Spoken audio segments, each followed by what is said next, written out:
Assalamu alaikum ardактуу мекендештер, кымбаттуу кыргызстандыктар, энелер, апалар, эже карындаштар, жеңелер жана жалпы кыргызстандыктар, саламатсыздарбы?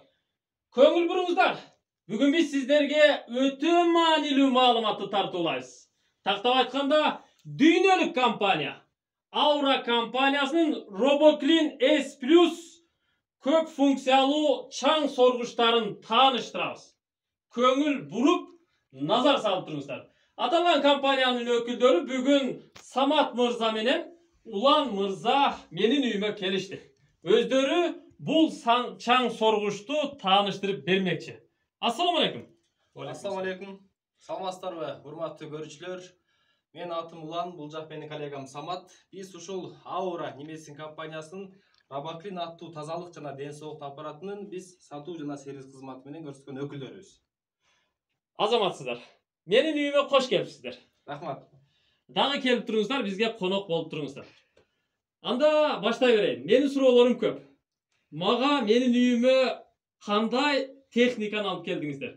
Ушул тууралуу маалыматты кенен кесир беребиз. Ага чейин биз белгилеген Aura компаниясы кандай компания? Ал компания каяктын компаниясы? Кыргызстанга качан келген, качантан бери иштейт?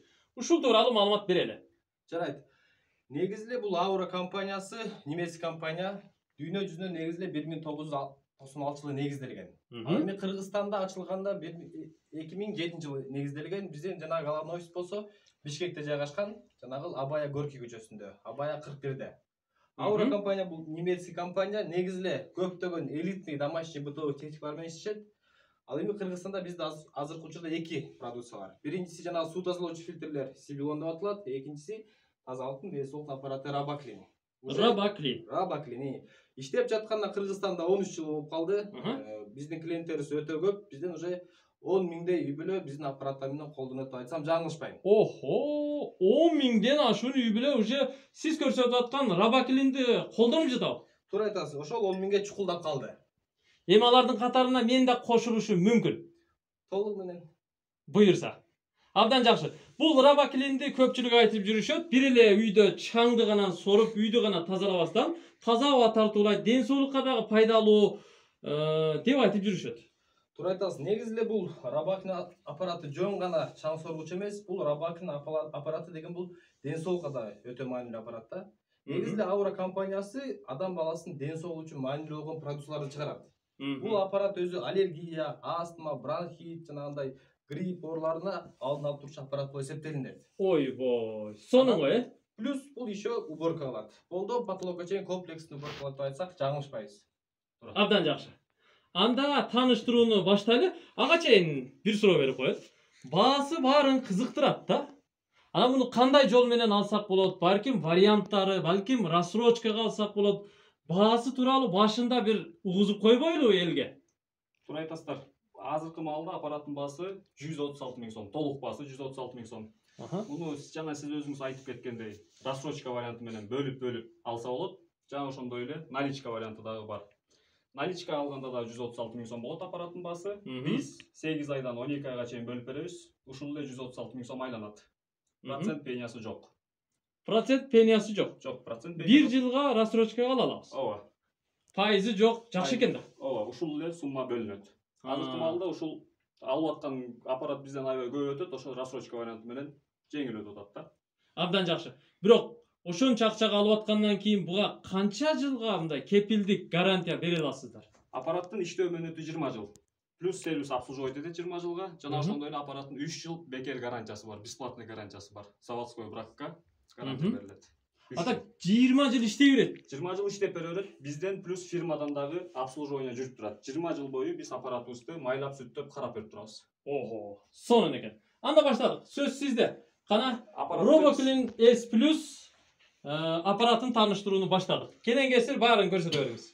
Бул эми сырткы көрүнүшү аппараттын. Жана ошондой эле мунун чектери дагы полностью резиновый покрытие менен катталган. Анткени азыркы маалда бүт үйлөр евро ремонт менен жасаса, жакшы кымбат баалуу мебелдерди үйгөнө кое турган болсо, каратак калтырып, сарапайт этип чийбейт. Плинтус стеналарга каратак чүрбөйт да. Астында 4 ролиги болот. Астында менен бүт гелевый покрытие. Кол паркет сарапай деп коет. Эже карындаштар келиндер нары бери Сүйрөп жүргөнгө удобный турбайбы? Жана ошондой эле аппарат 3 бөлүккө бөлүнөт да, колдонгонго дагы аябай удобный. Биринчи бөлүгү бул. Биринчи бөлүгү. Бачок кетет. Ушул бачок. Ооба. Бул бачогу жууй турганга арналган бачок. Ковёрду, мебелдерге бир пятна чөө турган болсо, ордунан эле жууп, чайкап кургатып алсаңыздар болот. Ошого арналган бачок. Ушул турушунда эле. Ушул турушунда эле жууп, чайкап кургатып аласыздар. Так, бул эмнеси? Бул бачок кургак тазалоого арналган бачок. Буга дагы муздак суу куюлат дагы, үйдө чаң сордурсаңыздар, чаңдын баары сууга чөөт дагы, суу аркылуу эле биз эшикке төгүп, чаңдан кутулуп турабыз. Буга суу куябы, э? Ооба. Бул аппарат өзү постоянно суу менен иштей турган аппарат. Бул суусуз жок иштебейт. Ошондо мусор ушуга түшөбү? Чаңдын баары, мусордун баары ушуга түшөт. Анан суу аркылуу бүт эшикке төгүп турасыздар. Сиздердин бул рабоклиниңиздерде эч кандай мүшөк болбойбу? Мешок. Туура айтасыз. Жана башка пылесостордон өзгөчөлүгү бул жакта ушул бачокко суу куюлат. Мешок, фильтр деген нерсе жок. Бүт баары тең суу. Ушундай да болот турбайбы? Мына замандын өнүккөнү. Рабоклин бизге келиптир. Сиздердин үй бүлөңүздөргө кирип баратайбы? Жана ошондой эле бул жакта аппараттын баасына жараша болгон материалдары дагы аябай кымбат материалдан жасалган. Бул высококачественный полимер колдон түшүп кетсе сынат деген проблема жок.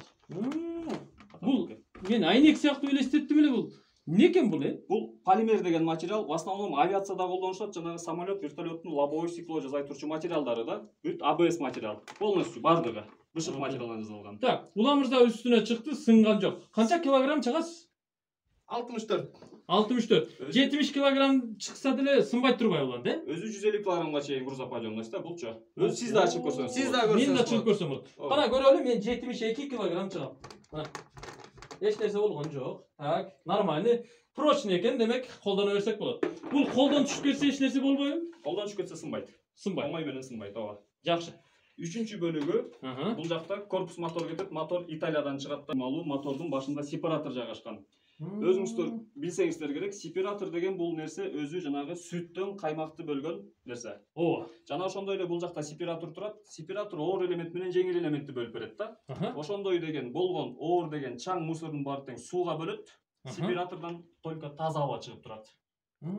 Жеңил деген таза. Ушул эле нары бери дегенде баягы сүт тарткан эле сепараторду элестетет экенбиз. Бул жакта да өзгөчө функциясы бар экен да. Туура айтасыз. Негизи эле бул сепаратордун өзгөчөлүгү, бул сепаратор рабоклиндин жүрөгү десек болот. Себеп бул сепаратордун немеси обороту мисалы минутасына 19.000 оборот жайт. Секундасына 1 деген кезде могул сепаратор уже 320 жол айланат. Ушунча айланып коет экен да, оборот вообще күчтүү. Ооба. Оборот күчтүү, мотор күчтүү да. Мотор күчтүү. Азыркы маалда муну кандай катырып койдуңуз бири-бирине? Оңой эле, жеңил эле. Бул жанагы ушкастан эле чөт. Оңой эле экен. Эң негизгиси биринчи функциясын көргөзүп берсек, бул ден соолукка арналган аппарат. Бул үйдүн ичиндеги абадагы чаңды тазалап берип турат да. Мунун кабели канча метр узундукта? Мунун кабели 4,5 метр болот өзү. Кызыл меткасына чейин чыгарып алса болот. Кайра муну тартып кое берип койсо эле өзү чогултуп алат. Кайра өзүн тартып кирип кетет экен да, тартып, э? Бардыгы удобный. Бул жерде аппараттын управлениясы дагы сенсорный управление. Колдун жылуулугу менен иштей турган аппарат. Ух ты. Телефондор сыяктуу эле.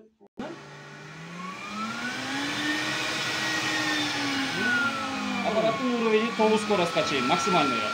Бирден баштап жогору 9га чейин көтөрсөңүздөр болот. Колдон көрөсүздөр. Оны басканда эле жанат дейт, э? Анан муну ак жагы менен минутта максимумга көтөрүп турбайт, э? ооба. Жыргатат го бул, вообще. Сонун экен да. Телефонду иштеткенде эле сенсор иштейт экен бул жерде. Абдан жакшы. Өчүрүп жандыруу кызматы да ушул жерде экен. Азыркы маалда эң негизгиси болгон биринчи функциясын биз көргөзүп берсек, бул аба тазалайт деп айтып жатам да. Улан мырза айтып кеткендей, аллергияга каршы деп атат, аллергия оорусун алдын алуучу аппарат деп атат да. Бул аппарат менен үйдүн ичиндеги абадагы чаңды тазаласаңыздар, бүткүл абада учкан чаңдын баарын тазалайт дагы. Кайра мисалы азыркы маалда эшикте жамгыр жаап аба тазаланып атса, үйдүн ичине ошондой жамгырдан кийинки абаны тартуулап берип турат аппарат. Биз азыр ошол функциясын сиздерге көргөзүп берели. Көрсөтүп бересиздер. Ооба. Үйдөгү чаңды тазалайт экен да, абадагы чаңды, э? Ооба. Кантип көрсөтөсүздөр, кана? Ошол үчүн бизде атайын мындай демонстрационный биздин лампабыз бар, обычный лампа. Бул светти өчүрүп туруп, ушул азыркы маалда биз дем алып аткан үйдүн абадынын деңгээлин көрүп алсак болот да. Кана, көрөлүчү. Кандай керемети бар? Так, мына бул жөнөкөй эле лампанын жардамы менен ушул абанын деңгээлин көрсөк болот. Көрүп жатабыз сизге. Ушунча чаң бар азыр абада, Ооба, бул аба медицинада чаң жамгыр деп аталат. Себеп биз үйдө канча жүрсөк, ушул аба менен биз дем алабыз. Мына чаңды карагыла. Ушуну биз жутуп атабызбы азыр, Туура айтасыз. Ар бир үйдө ушундай аба бөлүнөт. Абада чаңдар болот. Бул чаңдар негизи эле үйдө канча болсо ошончо дем алганга аргасызбыз. Анткени бул неме десек болот да, мурун эсиңизде го, үйлөр кандай салган, терезелер бүт жыгачтан, лай төгүлүп, акталып дегендер эми азыр баарыбыз эле евро ремонттобуз да. Терезелер мисалы пластиктен, пол паркет, натяжной потолок үйдө циркуляция жок. Мурункудай үй дем алып турбайт да. Ошондуктан негизи эле үйдөгү эле аба сыртта барганда кир кылып эсептелинет да. Сырттагыдай таза эмес болот. Таза эмес. Себеп сырттагы абаны мисалы күндүн нуру тийип турат, жаан жайт, кар жайт, шамал болот, 24 саат бою жаратылыш өзүн тазалап турат. Үйдө болсо анда жарылыштын процесстери жок болгондуктан үйдөгү эле аба сыртта барганда 20 эсе кире болуп эсептелинет да. Үйдө мисалы канча уборка кылып, пылесостоп тырышпайлык баары ошо үйдүн абасы чаң болгондуктан ошолор кайта коно берет. Аны менен кошо биз бул менен аба менен постоянно дем алабыз. Бул биздин өпкөбүзгө чейин барган чаңдар ушулар. Именно аллергия деген ооруларды вызывать эткен домашний плевый клещтер ушулардын арасында болот да, чаң кенелери деп. Биздин көзүбүзгө көрүнбөй турбайбы ала? Туура айтасыз. Ушунча чаңды жутуп эле жүрөт турбайсызбы? Үй мындай таза көрүнгөнү менен абада көзгө көрүнбөйт. Ооба, жана эртең менен деле күндүн нуру тийген кезде терезеден көрүнөт го учуп жүргөн чаңдарчы. Бул аппараттын жардамы менен эми ушул абадагы чаңды үйдүн абасын чаңын тазалап турсак болот. Так, кантип тазалайсыз эми? Кантип тазалайсыз? Азыркы маалда ошол биринчи функциясын көрсөтүп атабыз, Бачокко жанагы экинчи бөлүгүнө суу куюп алдык, таза суу. Суу канчалык болуш керек эми? Толтурса болобу же жарымбы? Ортодо выемка чыгып турат, ошол менен мунага чейинби? Ооба, ушул менен тең суу куюлат. Муздак суу куюлат буга. Примерно жарым жартылай экен, ошо меткасы бар экен да. Суунун тазалыгын көрүп алсаңыз суу куюлат да. Азыркы маалда суунун деңгээлин көрсөк болот, таза суу. Таза суу. Биз жаңы эле аба тазалаган функциясын иштетебиз дагы, результатын суудан көрөбүз. Канчалык чаңды чогултканын. Сиз айтканда ошо чаң ошол сууга түшөт да, туурабы? Бардык чаңдын баары тең сууда калат. Так, баштадык анда. Кана Биринчи функциясы ошол аба тазалоо. Бул эми залда, менин үйүмдөгү зал. Жеңең бир жумада бир баягы мүшөгү бар, пылесос таап кирип, нары бери жетелеп, сүргүлөп, тазалап калат. Канчалык деңгээлде тазалады, азыр көрөт экенбиз да. Так, давай, баштадык. Так. Абада чаңдар көрүнүп жатат. Бул жакта чаңдар көрүнүп жатабы? Мага көрүнүп атат. Мына лампада. Аппарат өзү 9 скоростьте иштейт, максимальный шумоизоляциясы коюлган. Биринчи скоростьте жандырдын. Азыр биринчи скоростьте турат. Бул жактан өзүнө абадагы чаңды тартып атканы. Тартып атат го? Биринчи скоростьте турат дагы, азыр скорость көтөрүлүп атат, 4-нчү скоростьте коюлган. Абада болгон учкан чаңдын баарын өзүнө тартып алат дагы. Кайра рабатындын капталында 4 тешикеси бар, ошол жактан бизге жана айтып өткөндөй жаңгырдан кийинки таза абаны тартып атып турат да. Бул скоростьте. Мына тартып атат турганда. Көрдүңүздөрбү? Өзүнө тартып атат. Мына керемет. Мына өнүккөн заман. Керемет. Мына өзүнө тартып, бул абадагы чаңды полностью өзүнө тартып алып, анан чаңдын баары сууда калмайт дагы, бизге жаңгырдан кийинки таза деген абаны чыгарып берет да. Аппаратты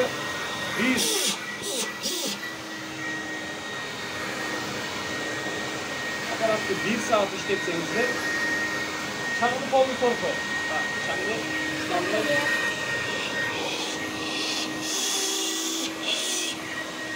Чаңды торып атат. Так, жакшы. Тамак болду. Примерно 4x4 комната болсо, 16 метр квадрат чыгат, туурабы?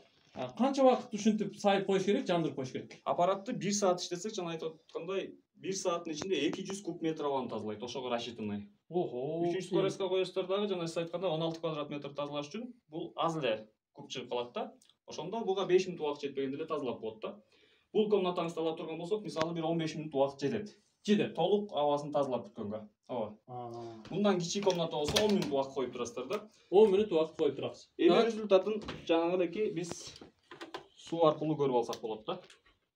Жана чаңдар түшүп калыптыр го, суунун бетине. Бүткүл абада учкан чаңдын баарын ушул сууда кармап берет да. 1 мүнөт жандырдык, 1 мүнөт азыркы маалда примерно 1 мүнөт убакыт иштеди. Керемет. Ушунчалык сорсо, анда вообще сиз айткандай Бийик тоолуу жердеги же болбосо баягы бактарактуу жердеги таптаза Ооба. жайлоонун абасын тартуулап кое турбайбы комнатага? Ооба, сырттагы абаны үйдүн ичине алып келип берсек болот. Сиз айткандай. Тоо таштын абасын, жайлоонун абасын үйдүн ичине алып келип берсек болот да. Сону. Мына. Аппараттын жардамы менен. Так. Бул эми ошо биринчи функциясы болуп атат да. Жана ошондой эле ушул сууга бул жакта парфюмдар бар. Парфюмдарды кошсок болот да, үйдүн абасын освежать этип алсак болот. Конок чакыраарда мисалы балык кууруп калган учур болот, боорсок жасайбыз, май, күйүк запах чытанып калат го. Ошолордон кутулуп алсаңыздар болот. Алманын жыты бар, лаванданыкы, сирендики, анан лимондун жыты менен бар да. 3 запах кетет. 3 запах. Муну сууга эле тамчылатып алабыз дагы, жанагындай эле аба тазалаганча иштетип койсок болот дагы. Үйгө ошол лимон запахын кошо турган болсок, лимон жыттанып калат. Бул жака кошкондо дагы азыр алманы кошуп атабыз. Тамчы менен эле. Тамчылатып койсок эле болду. Тамчылап коебуз, болду. Так. Бул эми ароматтар экен да? Бул аромат берип турат. Ооба. Конок келгенде жакшы, эң негизгиси. Үйгө киши келсе приятный болуп турган нерсе. Приятный болуп турат дейсиң. Жана ошондой эле бул ароматтап аткан себеби бар. Аппарат абаны тазалап аткан маалда үйдүн абасын 10%ке нымдаштырып берип турат. Увлажнять этет. Нымдуу кылып берип турат. Азыркы маалдарда жана жөтөлүү оору жүрө турган болсо деле үйдүн абасы ным болуп турса, ошондой оорулар батып өтөт да. Ошол үчүн бул абаны тазалаганча үйдүн абасын увлажнять этет. Заодно ароматтын ордуна мындай болгон антибактериальный средстволорду кошсок болот дагы. Антибактериальный да? Ооба. Жана элек азыркы могу пандемияга дагы каршы ушундай бизден фирмадан кошуп берип атат. Комплектте бирөө кошулуп берет дагы. Муну флакондон бирди кошосуздар дагы. Аба тазалаганча иштетсеңиздер, вирустун баарын өлтүрөт дагы. Үйдү ингаляция кылып берип турат. То есть үйгө аба аркылуу жуккан ооруларды алдын алып, щит болуп берип турат. Типа мындай ысырык салып койгондой болот экен да. Ооба. Азыркы маалда үйдү ысырыктап жана арчалап атпайбызбы? Ошонун эле жаңы методу десек болот. Жаңы метод. Ооба. Укмуш. Сону. Бул эми ошо медицинский функциялары деген аппараттын функциялары ошо ингаляция кылып, аба тазалап, анан бул жакта дагы айта кетчү нерсе бар. Ионизация деген функция бар. Ионизация? Ооба. Жана физикада биз окуганбыз. Ионизация. Так, Физика сабагында туура айттыңыз. Ион деп коет, плюс заряд, минус заряд деп коет. Үйдө азыр бытовой техниканын өнүгүп кеткени себебинен, мисалы азыр электрониканын заманы го. Мисалы лампочка күйүп тура турган болсо, иондун плюс заряды чыгат. Телефон көтөрөбүз, ар бирибизде бирден телефон, же болбосо бытовой техника өнүккөн. Ошондуктан үйдө аба кургап, биз үйдө уктап турса уйкубуз канбаган себеби ошол электрониканын өнүгүп кеткенинен. Чарчап калабыз да? Уктап турса уйкуланбайт. Чарчап тура беребиз. Бирок минус деген заряддар бул природное явление. Тоо ташта, жаңгыр жааганда жана ошондой эле шаркыратмалардын жанында аябай көп болот. Ошол үчүн биз жайлоого барып уктап турса уйкубуз канып, сергеп жүргөнүбүз ошондон. Бул ионизация функциясын иштеткенде 3 в 1 иштетсеңиздер болот. Аппаратты күйгүзөбүз, аба дагы чаңды тазалай берет. Ионду кошобуз дагы, жана ошондой эле бул жактан каалаган өзүңүздөргө запахтарды кошуп алсаңыздар, 3 в 1 иштеп бере берет. 3 в 1. Ооба. Вообще, алиги шаркыратманын астындагы аба болуп калат экен да, таза, Туура айтасыздар. Ана, мына ошо шаркыратма. Бул астыңкы спиратор айланганда сууга айланып салат да, ушундай болуп же. Бул суу куюну.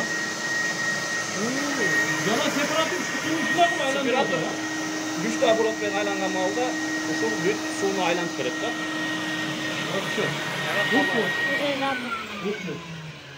Экинчи функциясын көрдүк. Бул азыркы маалда экинчи, үчүнчү функцияны көрдүк. Эми бул болсо мындан ары карай уборкага арналган функциялары да. Жакшы. Эң негизгиси бул жакта самый основной болгон насадкасы бар. Бул электровыбивалка деген насадка. Буга чейин эсиңиздерде болсо керек, коверлорду кандай тазалап келгенбиз? Биз эшикке алып чыгып, күйүп кагып, калың каар жасап, карга чапкан учурлар болгон. Ооба. Азыркы маалда ошол коверлорду, мебелдерди ордунан жылдырбайсыздар да, бул насадка менен тазалап алсаңыздар болот. 1 минутада 7000 оборот менен айланып, вибрация менен 15 см тереңдиктеги чаңдын баарын соруп чыгарып берип турат. 1 минутада. Ошол чаңдар свет өчүрсөк. Азыркы маалда светти өчүрүп, коверлорду. Ошол кайсы чаңдар? Кандай дейсиз? Мынакей ушул чаңдар да. Себеп үйдөгү чаңды каякта көп болот, бизден ушул ары бери баскан клем паласта көп болот. Булар чаңдын тамыры да. Ушул коверлордо чаң көп болгондуктан жанагындай үйдүн абасы чаң болот постоянно. Себеп дегенде балдар ары бери басат, чуркайт, өзүбүз басабыз дегендей бул чаң көтөрүлүп турат постоянно. Баска сайын көтөрүлүп турбайбы? Туура айтасыз. Жанагы эле өзүбүз менен кирет чаң көп го. Ошол чаң кирлерди бул электровибращётка дегенди тазалап берет. Себеп бул дагы бир өзүнчө аппарат сыяктуу эле өзүн айтып өткөндөй мотор бар. Анан дагы мисалы Паластарды эшикке алып чыгып да күйүп калабыз го айыл жергесиндечи. Ооба. Мисалы күйүп беребиз, чаң түгөнбөй чыга берет. Ооба. Ошол ашып кетсе минутасына бир 15-20 жолу чапсак керек, күйүсөк керек. Ооба. Могул вибрашётка үйдөгү клем пласты минутасына 7000 жолу күйүп берет. Минутасына? 1 минутасына 7000 жолу күйгөн кезде бул 10-15 сантиметр глубины чисткасын тазалайт. Анан эң негизгиси могул ковёрлор башында аябай жаңгылган кезде пышный болуп, монун ворстор өйдө туруп турат. Бара-бара бугун баары жатып калат. Байкадыңыз беле ошону? Ооба, мындай биринчи бу килемди алганда мындай тик турчу да, түктөрүчү. Туура айтасыз. Анан бара-бара кандай болгон, мунун ворстору жатып калган. Бүт эл үйдө ошондой кездешет да. Себеп мунун арасына көптөгөн кум таштар түшүп кеткен болот. А бул вибрашётканын жардамы менен кандай болот? Бул алдыга да жанагындай аял кишилер кыйналат го, пылесостон ары түртөт, бери түртөт. Бул алдыга өз ала качат. Алдыга түшкөн кезде ковёрду ордунан күйүп кагып тазалайт. Болгон кум таш кирдин баарын соруп чыгат дагы. Биз кайра артка турган кезде бул вибрашёткасын могул ковёрлордун клей паласын, ворсторун кайра өйдө тарап ухаживать көтөрүп берет. Кайра периодичар витке биринчи жаңы алган витке акырындык менен алып келет да. Анан могул учурлары болот, клем паласынын астында чаң отуруп калат. Мунун жардамы менен күнүгө көптөн ушуну уборка кыла берсек, кийин ошонун астында чаң калбайт. Вообще калбайт. Калбайт. И бул аппарат өзү кандай? Тоже капталдары резинадан капталган. Жанагы эми үйлөрдө дорогой плинтустар болот, тийсе царапать этпейт. Бул жакта LED лампочкасы күйүп турат. Жанагы эле үйдө биз жатып жүргөн төшөктөр, матрастар бар. Мисалы матраст аял кишилерге аябай чоң кыйынчылык жаратат да тазалаш. Себеп ал өзү чоң. Үстүндөгү биз простыны шейшептеп жыйбыз да, асты болсо же стиральный машина батпайт. Мисалы же болсо эшикке алып чыгып жая албайбыз да. Ошол жаткан матрасты дагы ушул вибрашёткасы менен бир айда бир жолу жок дегенде тазалап турса өтө жакшы болот. Баягы күндө уктаган жердеги матрасты дагы ушуну менен тазаласа болот деңиз, а? Туура айтасыз. Анда эмесе иштегенин көрөлүк мунун. Так, артыраак сулуу алалы. Иштеткен кезде кандай иштетесиз? Кандай иштетебиз? Иштеткен кезде биринчи ушу педальчигин басып түшүрүп алабыз. Бул жерде. Так, мына жака буладык, а? Бул жака шлангасын узун. Ооба. Управлениясы болсо жеңил. Жеңил. Каягынан баштап? Бул жакта өзүнчө да пульти бар. Пульт on-off'ту баскан кезде күйөт да, анан экинчи кнопка бар. Именно вибрашётканы сүрөтүп турат. Ушуну баскан кезде уже бул автоматически иштейт. Иштей берет. Так, кетти. Тазалап атат да уже, а? Иштеп атат дейт. Мына, карагыла. Туугандар, карагыла. Эжелер, жеңелер, апалар, караңыздар. Кандай кана соолду? Жеңил эле, жеңил эле, мына берем. Бул машинайдагындай жүрөт да үйдүн ичинде. Башкача да, Жеңил. Өзү тартат, биз артка тартып турабыз. Аябай жеңил. Караңыздар, туугандар. Анан мындай өзү жарып берип турат экен, а бул? Туура айтасыз. Подсветкасы дагы бар. Подсветкасы менен баары көрүнүп турат. Жакшы. Укмуш. Бул эми азыркы маалда биз тазалап атканда үйдө обычный жана сиз айтып кетпедиңизби, колдонот депчи, пылесос деп. Ошондой эле үйдө пылесостойбуз. Бирок мунун результаты биз ковёрду эшикке алып чыгып, күйүп кагып тазалап келгенден дагы 10 эсе, даже 100 эсе жакшы десек болот да. Анткени результатын биз суудан көрсөк болот. Суудан. Азыркы маалда канчалык деңгээлдеги чаңды тазалаганын биз суу аркылуу көрүп алсак болот да. Баягы суу ушундай болуп калды, бе? Азыр биз таза суу куйганбыз, жана аба тазалап атканбыз. 1 квадрат метр жер тазаладык. 1 квадрат жерден чыккан кир. Атала болуп калыптыр го буягы? Туура айтасыз. Бул дагы эми азыркы маалда толук ковёрдун бетин тазалаган жокпуз. 1 эле квадрат. Азыр 1 квадраттан какой-то бир 40 секундта ушунча чаң чыгып кетти, бе? Ооба. Биз эшикке алып чыгып тазалай турган болсок, мынчалык кирден кутула албайт болчубуз. Эми бул суунун астын карасаңыздар болот. Кум, таш, Майда кум таштар. Баары ичинде экен, э? Туура айтасыз. Жана айтып жаткан ковёрдун качествосын кетирген ушул майда кум таштар. Себеп жанагы кичинекей балдар стоматит болуп ооруйт эмеспи?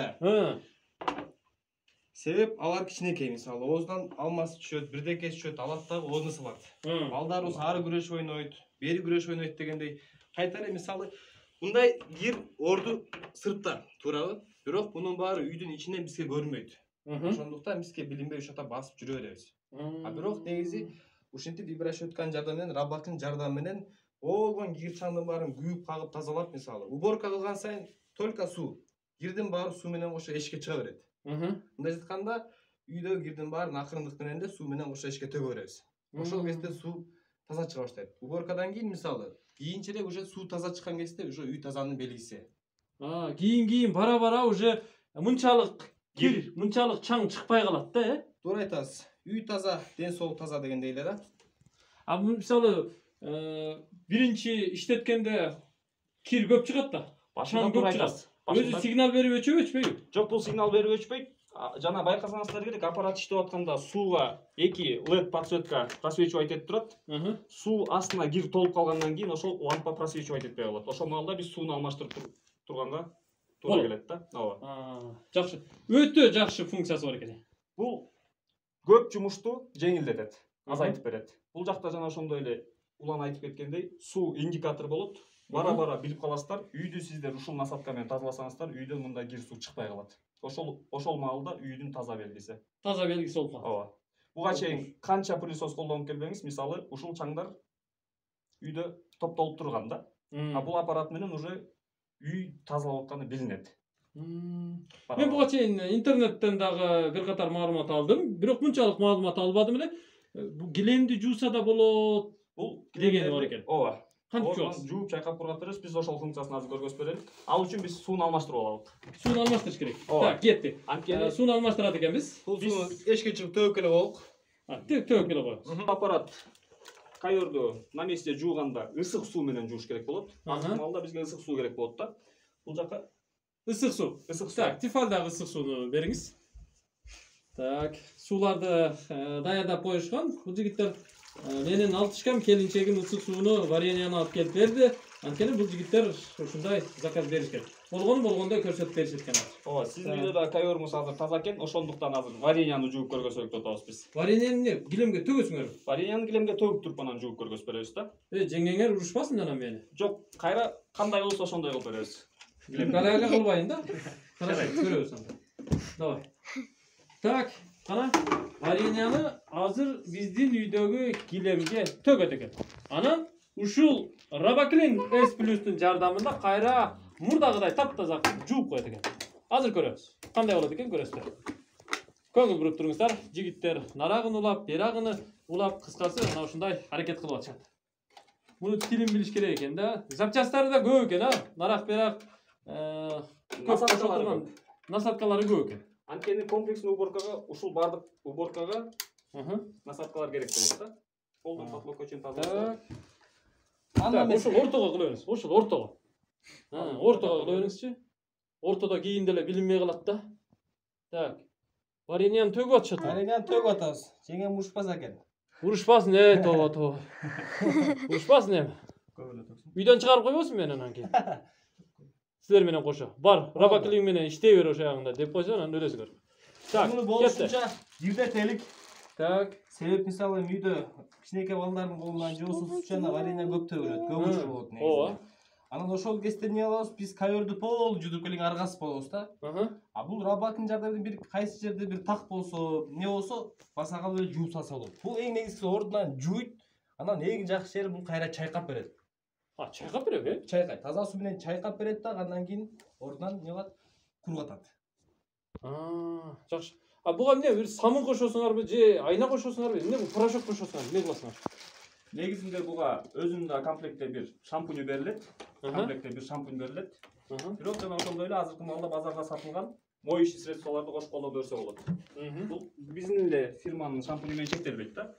Каалаган өнүстөргө жаккан, кээ бир кишилерге бир Enway'дики жагышы мүмкүн, же болбосо Vanish болушу мүмкүн, любой эле средство кете берет. Жакшы. Так, баштадык. Жанагыны кошот экенбиз сууга.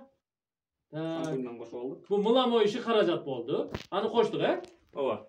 Так, дальше. Үстүнкү бачок пустой калат бул жерде. Астыңкы бачокко суу куйдук биз. Астыңкысына куйдук. Биз астына суу куйдук. Үстүнкүсү пустой калды. Так, дальше. Жанагындай эле аппараттын үстүнө коюп туруп бекитип алабыз дагы. Азыр биз астындагы ысык сууну жана элеки шампунь кошкон сууну чачып алабыз. Кантип чачып атат? Аны кнопкалар менен пульт менен башкарат экенсиз да? Туура айтасыз, пульт менен башкарылат. Мынакей суу чачып атканын көрсөк болот. Колуңузга суу чачып атабы? Кана көрөйүн. Эмнин бетине суу чачып атабыз. Суу чачып турбайбы бул? Кайра ошо чачкан сууну астында щеткасы аркылуу эле ышып туруп соруп алат. Вареньяны тартып атат го бул? Жаңы эле биз көптөн вареньяны ордуна менен тартып атат да. Buna hukmuş et onlar. Gördünüzler mi şundaydı? Buğa çeyin gördünüzler böyle. Ya. Bu suyunu çarptırıp kaynar düşüp soru otar. Adnan demeyen böyle. Suyunu adına veremenler çarçıp kayra tazalap atar. Tazalap atar. Sonra Hemen iki tane uygun. Var ya yanında ama şey. Bize satın koyuyor. bunday keyin suv olup kalmayı gilemdi sırtqa alып çıkıp jayıştın keregi var mı yok mu? Bilemini sırtqa alып çıkıp жайыштын кереги жок. Анткени бул полуской кылып пургатып берет. Полуской болуп турганда бул комнатный температура менен жайында жуй турган болсок бул өзү бир 2-3 сааттын ичинде бургайт. Ушундай жуйсак комната кандай болсо ошого жараша 5 саатка чейин максимум болот. Кечинде жуйсак эртең менен сары болуп калат да. Çıkarıp koygan siyahtı Бургайт. Ошондой. Полуской болуп калат да. Болду. Болду. Таркат алды. Пургатабыз эми. Азыр кымалда бул чайкап да бүттүк, жууп бүттүк, азыр чайкалды дагы азыр пургатып атканы. Buna ki. Gördünüz mü? Olanlar kurgatıp жатканы türü. Пургатканда көрсөк болот, мынакей полуской болуп калат. Бул ушул жерден эле туруп эле бургайт өзү. Байпакты деле мындай суу кылгыдай эмес экен, Ооба. Нар бери басканда. Бул азыр 1 саатка жетпей бургайт. 1 saatка жетпей бургайт. Ал эмесе бул жакта дагы кичинекей ушунун эле кичинекей насадкасы бар да. Бул насадкасы эмнени жуйт? Бул насадка менен жана үйдөгү мягкий мебелдер бар, стульчиктер бар. Же болбосо байкелердин машинасы бар, ошо машинанын сиденьясында химчистка алса болот да. Чехолдор да? Чехолдорду, машина сиденьяларын, поликтин астын полный ошо менен химчистка кылып алса болот. Akalar, давайте. Жеңелерге алып берели. Машиналарды кошо жууйт экенбиз, химчистка кылат экенбиз. Көңүл буруңуздар, алганга аракет кылалы.